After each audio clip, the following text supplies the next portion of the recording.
گی اور کچھ نہیں ہو سکتا۔ ایک انہوں نے کہا کہ اونٹ کے گوشت کھانے سے کیا وضو ٹوٹ جاتا ہے؟ جی نہیں ٹوٹتا۔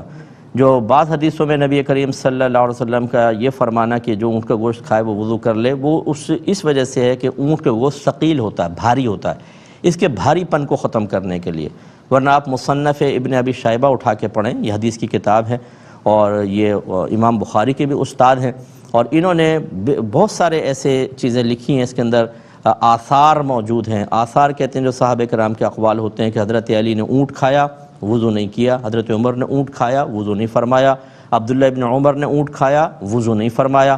تو لہٰذا اکابرین سے ثابت ہے کہ انہوں نے اونٹ کے گوشت کھانے کے باوجود وضو کی سعی نہیں کی ہے۔ یہ ظاہر کرتا ہے کہ نبی کریم کے فرمان کا مطلب یہ نہیں ہے کہ جس نے اونٹ کا گوشت کھایا اس کا وضو ٹوٹ جائے گا، صرف استحباب کی طرف اشارہ ہے۔